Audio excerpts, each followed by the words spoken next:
1 October 2021 से बहुत ही important change होने वाला है जीएसटी रिटर्न के अंदर, जिसका डिस्कशन हम इस वीडियो में करेंगे। जो नोटिफिकेशंस आपको स्क्रीन पर दिखाई दे रही हैं और एक इम्पॉर्टेंट चेंज है, लेकिन वो चेंज 1 जनवरी 2022 से होगा। ये रिपीट मैं इसलिए कर रही हूँ क्योंकि अभी भी रूल 59 सब रूल 6 जो है वो 1 सितंबर से लागू किया गया है, जिसमें आपको बताया गया है अगर आप अपनी पिछली 2 GSTR 3B फाइल नहीं करेंगे तो आपको GSTR 1 फाइल नहीं करने दिया जाएगा। आपकी GSTR 1 को ब्लॉक कर दिया जाएगा। जैसे ही आप अपनी पिछली 3B फाइल करेंगे आप GSTR 1 को फाइल कर सकते हैं। इसके लिए आपको कहीं कोई रिक्वेस्ट करने की ज़रूरत नहीं है। पोर्टल ऑटोमेटिकली आपकी GSTR 1 फाइलिंग को अलाउ कर देगा।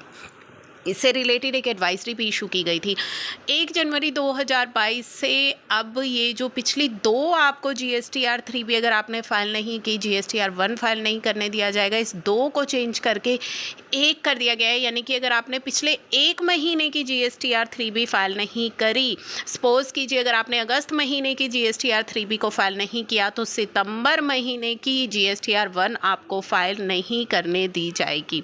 तो ये चेंज आ जाएगा, लेकिन ये 1 जनवरी 2022 से इम्प्लीमेंट होगा।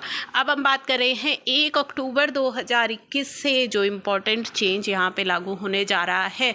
इन rule 45 of the said rule in sub rule 3 with effect from 1 October 2021 से क्या चेंज हो रहा है। For the words during a quarter, जहाँ पे लिखा हुआ है the word during a specified period shall be substituted, and for the words the said quarter the word the said period substitute किया जा रहा है। और specified period का क्या मीनिंग है वो भी इन्होंने बताया है। specified period का मीनिंग है the period of 6 consecutive month जो कि स्टार्ट होंगे 1 अप्रैल से और 1 अक्टूबर से इन रिस्पेक्ट ऑफ प्रिंसिपल जिनका एग्रीगेट टर्नओवर पिछले फाइनेंशियल ईयर में 5 करोड़ रुपए से ज़्यादा है, उन पर ये स्पेसिफाइड पीरियड एप्लीकेबल रहेगा 6 महीने का।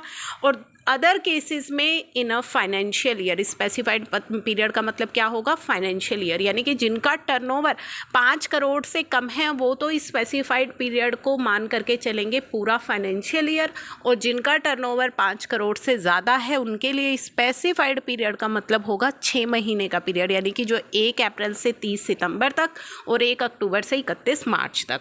तो चलिए किन के लिए चेंज हुआ है। रूल 45 पर हम आ जाते हैं। रूल 45 सब रूल 3 जो बात करता है the details of challan in respect of good dispatch to a job worker और receive from a job worker during a quarter shall be included in form ITC 04 filing के लिए ये जो चेंज किया गया था 45 GST काउंसिल मीटिंग में कि अगर आपका टर्नओवर 5 करोड़ से ज़्यादा है तो आपको 6 मंथली ये फाइल करनी होगी, और अगर आपका टर्नओवर 5 करोड़ से कम है तो आप फिर इसे एनुअली फाइल करेंगे। तो ये जो चेंज है इसको नोटिफाई कर दिया गया है इन नोटिफिकेशंस के द्वारा, जिसमें बता दिया गया है कि ड्यूरिंग अ क्वार्टर जहाँ पे लिखा गया उसे आप स्पेसिफाइड पीरियड रीड करेंगे, और सैड क्वार्टर को, जो वर्ड सैड क्वार्टर लिखा गया उसको सैड पीरियड अब सब्सटीट्यूट कर दिया गया है इस सब क्लॉज 3 के अंदर। तो ये नए चेंजेस आ गए हैं आपकी GST रिटर्न से रिलेटेड।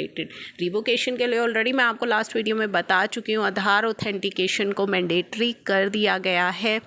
जो आधार ऑथेंटिकेशन जिनकी नहीं हुई है, आधार नंबर नहीं आया, उनके लिए क्या सब्सटीट्यूट है वो आप उस वीडियो में देख लीजिए कि वो किस तरीके से अदर डॉक्यूमेंट सबमिट करवा सकते हैं, क्या कंडीशंस हैं उनकी। तो ये कुछ इंपॉर्टेंट अपडेट्स निकल करके आई हैं GST के, जो आपके साथ शेयर कर रही हूँ। मिलते हैं नेक्स्ट वीडियो में नेक्स्ट इंपॉर्टेंट अपडेट के साथ। Thank you for watching.